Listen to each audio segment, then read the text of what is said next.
Welcome to Screen Crush, my name is Ryan Airy. Ha ha ha ha ha, got you! It is I, Heavy Spoilers, God of Mischief and Tricks, and in this video we're going to be breaking down the newest episode of Loki. Episode 3 has us at the halfway point of the season, and it's packed with Easter eggs, hidden details, and things that you might miss. However, we are here to recap the entire thing from top to bottom, and in this review we'll be pointing out all the low-key details.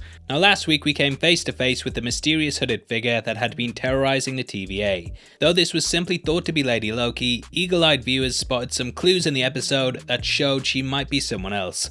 The international credits revealed that her name was Sylvie, and this was confirmed by her file in the episode. Sylvie is a blonde-hair Marvel Universe character that was born in Oklahoma, and she was actually given powers by Loki. Now I will be discussing this theory later on in the video and how she might just be an amalgamation, but with her clearly pulling from Lady Loki, I thought we'd discuss her main arc in the comics, and then later on in the video we can branch off into the speculation. As always, time codes will be linked below, so if you want to skip straight to the recap, then use the power of your favourite green paperweight to jump ahead. Now over the years, the God of Mischief has taken on her form at several points, but there was one major story in which he actually became her for quite a prolonged period. Lady Loki is based on the trickster's ability to shapeshift, and it actually pulls from Nordic legend, namely the times that he would visit Earth and appear as an elderly woman. In the comics, Ragnarok was a big event that pretty much birthed the introduction of her as a character, and after Asgard was destroyed, Thor thought his people might have been too. However, he discussed things with his alter ego Donald Blake and realised that the souls of the Asgardians had been displaced and that they were actually inhabiting new bodies. Thor found Heimdall, and with his power to view everything in the universe, he managed to track down the rest of the Asgardians. Now it was thought that he had managed to find Sif, however upon arriving at a prison, he realised that Loki had actually taken over her body. Lady Loki said that the rebirth was a second chance to do things over, and she said she would be a force for good instead of evil. Now this was a time in which Secret Invasion had meant the government was reshuffling all the powers that be, and Tony Stark was removed from his position as the director of S.H.I.E.L.D. Norman Osborn was put in his place, and it's strange because they couldn't trust Tony because he might be evil, but they replaced him with Norman Osborn. Anyway, Osborn started to assemble his own team called the Cabal, and this was made up of several supervillains including Lady Loki, Emma Frost, Namor, Doctor Doom and the Hood. Lady Loki started working with Doom to resurrect the enemies of Asgard, and she also went back in time to when Bor, the father of Odin, was frozen in ice. Loki actually changed events slightly so that she could resurrect him in the future, and she placed a spell on him to make it so that he viewed everyone as an enemy. He went on a wild rampage, and Thor ended up killing him. However, he was technically the king of Asgard because he was on the throne during his apparent death, and thus Thor had just murdered the king. This meant that, by Asgardian law, he was banished, and Loki eventually ended up becoming the ruler. Sif was given the body he had taken over, and he returned to his normal form. This ended in all-out war, and Loki did end up dying once more, but as we've seen, he's come back multiple times, and he was actually reincarnated into the body of a Parisian pickpocket. Interestingly, this version of Lady Loki has one horn missing, which is similar to the one that appeared in Loki, Agent of Asgard. In that book, the God of Mischief was given a second chance in a younger body, and he became a force for good that ended up attempting to right the wrongs of his past. Now before the breakdown, I also want to draw attention to the Timestone that Loki nabbed all the way back in episode 1, and we'll talk about how this could come into play later on in the video. Now the episode itself is called Lamentis, which means to lament, groan or weep in Latin. However, beyond that in the comics, it's a purple planet that we end up spending a lot of time on in this episode. Now we open with the song Demons by Hayley Kiyoko because, well, we're dealing with horned gods. They also encounter a woman who calls them devils, and devil imagery has of course been laced throughout the show. From here, we jump to Sasha Lane C20 and Sylvie getting their drinks on, discussing brain freeze. Hilariously, Sylvie doesn't suffer from this, as we know Loki is of course a frost giant and therefore wouldn't feel the cold. Throughout our breakdowns, we've discussed how there may be other characters making cameos as slight variants, and in episode 1 it was of course Peggy Carter, episode 2 had Agatha, and shoutouts Christopher Godines on Twitter for pointing out that we might get what could be a cameo of Ralph Boner. I mean Quicksilver, definitely Quicksilver. Reality warps around them as we see Sylvie attempting to get to the bottom of how many people are guarding the Timekeepers. Turns out this entire scenario is a psychic projection, which is actually another power that the Enchantress has. Now cut to the title screen and shoutouts Patrick Courier for pointing out that this is actually an effect that you get when you photocopy something over and over again. This is known as generation loss, and over time if you keep copying something, the quality of it diminishes. Obviously this speaks to the amount of variant Lokis that there are running around, and at one point in the entry, Loki even refers to Sylvie as a failed photocopy. From here, Sylvie travels to the TVA headquarters, but she's surprised to learn that her powers don't work anymore, meaning that she likely hasn't been there before, or if she has, she wasn't in a position to use them. Now this power set is of course very similar to Wanda, who is of course able to alter people's minds and create fake realities. We saw her pulling off a similar move in Age of Ultron, and this is clearly the skill set of a witch. Loki asks her if she's sure she's a Loki, and she says not to call her that, and at one point he even utters the line "enchant me," which... Now she says that she's now going under the alias of Sylvie, but as we know, these are characters that like to lie a lot, so I think there might be some surprises as we're still only at the halfway point of the season. I think if we're just taking things at face value, then she's likely just a combination of the characters. However, it is worth bearing in mind that her powers are similar to Enchantress. No, not that one. It's never been that one. Now, after Renslayer shows up, they escape to the planet Lamentis 1 in the year 2077, which is in the midst of its own apocalypse. The purple giant is currently about to crash into a moon, and this event leads to there being absolutely no survivors. Though it initially seems to be like the worst possible scenario they could be in, it actually allows for them to get to know each other whilst they try and power up the temp pad. After investigating the area, they find a woman living with a shock rifle, and did anyone else get a bit of a tear in their eye when Loki pretended to be her husband, Patrice? I miss you so much, Patrice. I just miss you. It's not really him, is it? Now, they're directed to an evacuation vessel, and we can see that the upper class members of society are being pushed onto this ark first, whilst the poorer people are forced to queue up. Arks of course come from the Bible and are typically referred to as ships or boats that offer sanctuary in the midst of an apocalypse. Loki disguises himself as a god, and using Sylvie's powers they're able to sneak aboard the train, which gave me a lot of Snowpiercer vibes. It very much exemplified how the upper elite would step on the poor in order to push themselves up, but how they didn't actually value them or see them as being worthy members of society. The train itself was referred to as an ark, and it is possible that this series is giving a nod to both that comic, TV show and movie. Now the pair have a really great back and forth on screen, and if they weren't the same person, I actually wouldn't mind seeing them hook up.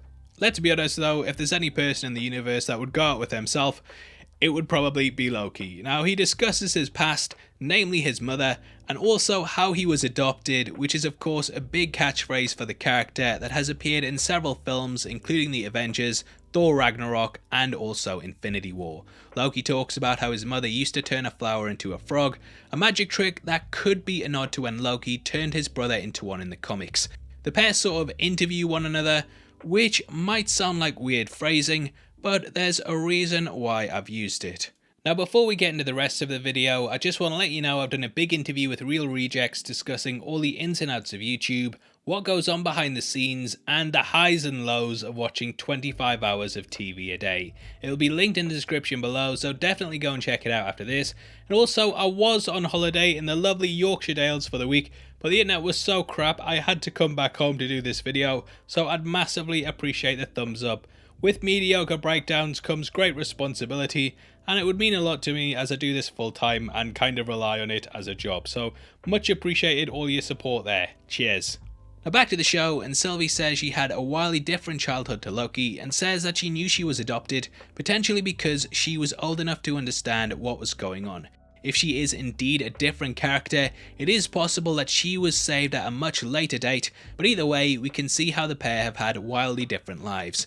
Now going off into the Sylvie Enchantress theory completely, it is possible that an older version of Loki picked her up when she was a kid and gave her powers. We know that Richard E. Grant is going to be in the series, and I think that he would definitely be a perfect older variant of Loki. Agent of Asgard actually features an older version of the character, and he very much manipulates events in order to ensure that the younger version becomes him. If we look at the comics, he might actually be using Sylvie to destroy the TVA, much in the same way that old Loki was using the younger version of himself in that to destroy Asgard. This could also explain how she knew of the TVA but didn't realise that her powers wouldn't work there, probably because she hasn't been there and was told by this older version, which might not even be true, so I'll get off that now.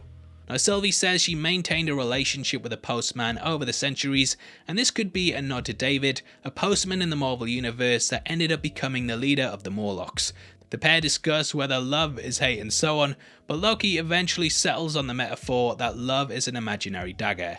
Terrible metaphor, but I think the series will very much centre around them trying to find something to love 3000. Loki says that he's had a bit of both over the years, probably the same as her, and shout out to all my LGBTQ viewers, happy Pride Month guys.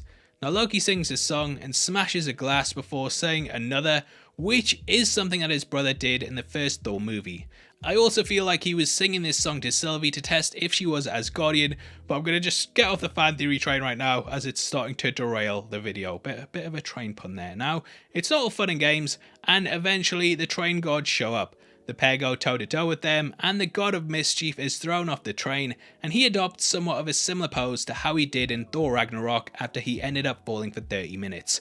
Unfortunately, the fall has broken the temp pad, and the pair are now stuck on the planet. Loki mocks Sylvie a bit, and makes fun of her for having a quote-unquote glorious purpose, which is a phrase that he used in the Avengers to discuss the burden he had. However, it was also something that was the name of the first episode, showing that it's all connected. Now it turns out that the Ark never left the planet because it was destroyed, and we get a big theory about the TVA confirmed. It's revealed that the Minutemen are all variants that have been pulled from the timeline, had their memories wiped, and then been placed into a life of servitude. This is clearly why Mobius laments his jet ski, and he was likely pulled from the 90s, which is when the character was created in the comics. Now in the source material, there were actually several versions of him, and shout out to Eric Voss from New Rockstars for guessing this correctly last week. Now I forgot to mention last time that the Loki variants we got pulled from issue 3 of the Mighty Thor. Amongst this image we can see the hulking Loki, Frost Giant one, and the old school Viking one. Jason Aaron actually posted this last night, and I haven't seen it mentioned in any of the breakdowns so far, so this is an exclusive that we stole, but still an exclusive. Now the pair head to the city to find the moon breaking apart above them, and even though the planet is going to hell, there's still guards running around trying to kill them. You gotta get that paycheck, I suppose. God knows I cancelled my holiday to come do this crap. Now, ignoring that, it's an incredible one-shot take that shows everything being blown to hell, and as always, the Ark is destroyed as predicted. This ends the episode, and I think we can guarantee that next time we will be getting the shot from the trailer of the pair sitting together. I was expecting this to happen this entry, but it looks like it'll be in the next one for sure. Now I kind of feel like we'll be getting the Vote Loki story next time, and it could happen when the TVA come to rescue him. The temp pad isn't working, so I think the most likely way out for them is to be picked up by their dear old friends. Loki could end up telling Mobius that he's actually a variant, which may turn him against the TVA. It's even possible that the quote-unquote other person in the field who also leaves ring stains in Renslayer's office is another version of Mobius, and he may come face to face with himself at some point in the series. Now going back to the beginning of the video, you have to bear in mind that Loki still potentially has a Timestone, so he may even reverse the events of this planet in order to get off of it. There's lots of things that could potentially happen, but obviously leave your thoughts and theories in the comments below. Overall, I kind of feel like this was a weaker episode out of the 3 and a bit fillery, but it did give us the chance to get to know the characters better. Sylvie seems like a great person to be on the same side as, and it's going to be interesting to see whether they manage to take down the TVA or not. I kind of like how we're getting a lot of the things unfold slowly, but with us being at the halfway point in the series now, I really hope that episode 4 and 5 just go absolutely crazy with it. Now as for the rest of the video, I kind of want to go over my thoughts on the series so far, and talk about what could be coming down the line. Tom Hiddleston actually dropped an interview talking about his thoughts on episode 4 and 5, but I'll leave that until after the review part in case you don't want to know. Now at this moment, this is my favourite MCU show so far. The first episode I did enjoy, but I felt it was also a bit exposition heavy, but by the second I absolutely loved it, And if you've watched my Tenet videos, then you'll know I love anything involving time travel. Avengers Endgame was incredible for me because it allowed the heroes to make things right through the use of time travel, but Loki feels like he's using it to potentially make things wrong, if that makes sense. Now, Elseworld stories have always been something I've been fascinated with, and I'm very much looking forward to What If, because that is pretty much going to be an entire series of them. However, Loki is also showing several What If stories involving the God of Mischief, and we already know from the trailers that more and more versions of him will be popping up throughout the show. I think it's really going to allow Tom Hiddleston to show off all the complexities of the character, whilst he also gets to cement how good of an actor he is with his range. Loki at this point is one of the most fascinating characters in the MCU, because you don't really know what way he's going to go, and I love that this show is hammering this idea home. He could be a good guy, could end up a villain, or maybe even something in between. That's what's great about Loki, and there's so much potential around what the character could do next time. The show could really visit any point in the past or future, and it's just making it something that's so much fun to watch. I feel like every week it's getting better and better, and hopefully next week we answer the question of what the M in Mobius M stands for. Now, as for episode 4 and 5, Hiddleston did the press run for the show, and he was asked by TikTok user TheoryBytes which of the episodes was his favourite. Hiddleston said it was a bit difficult to tell, as he loved them all, but said that any time he worked with Owen Wilson that it was a blast. However, he did play his hand slightly, and said the following when discussing what directions the series could be going in. I think episodes 4 and 5, the two together. The whole series takes off in a direction that I certainly didn't see coming when I read it. I'm really excited for the audience to see it, so that's where we just expand into new territory. Thanks for coming on the show, Tom. Really nice to talk to you. Now, one of the big worries off the back of WandaVision and Falcon and the Winter Soldier was that these shows wouldn't really matter, as both kind of ended the same way that Endgame left things. Wanda was still depressed and by herself, and Sam had become Captain America. This show has so much potential though. They could be setting up Spider-Man No Way Home, or even things in Doctor Strange in the Multiverse of Madness, and hearing that 4 and 5 go off in a totally new direction, it just gets me so excited. Now, as for what Jonathan Majors said about Kang, he was asked by Variety whether the villain would be appearing in Loki before Ant-Man Quantumania. Variety said that, without even pausing, Majors said, "I have no idea what you're talking about." These goddamn actors, man. Can't tell whether they're lying or telling the truth, but I would absolutely love to see the villain pop up in the show. He's one of the best in the Marvel Universe, and he's also connected to the TVA. I feel like he is going to be connected to the Quantum Realm and the Multiverse, and with Ant-Man 3 being called Quantum Mania, and the city of Chronopolis potentially appearing in Ant-Man and the Wasp, he may either be there or disguised as the Timekeepers. We may even get a post-credits scene hint of him, as I feel like he's going to be the next Thanos in terms of the big threat in the MCU. Time travel opens the door for so much, and of course with that always comes Kang. Now, obviously, I'd love to hear your thoughts on the show so far, and if there's any Easter eggs or theories you have, then yeah, just leave them in the comment section below. As a thank you for commenting on the video, you'll be entered into a prize draw on the 30th of June, in which we're giving away 3 copies of the Phase 3 MCU box set. All you have to do to be on the chance of winning is like the video, make sure you subscribe with notifications on, and drop a comment below with your thoughts on the episode. The winners of last month's competition are on screen right now, so if that's you, then message me on Twitter at HeavySpoilers. If you want something else to watch, then make sure you check out our breakdown of Lady Loki, which will be linked on screen right now. We sort of went over her history briefly in this video, but that one's a lot more in depth, so definitely check it out after this. With that out of the way, thank you for sticking through the video. I've been Paul, and I'll see you next time. Take care, peace.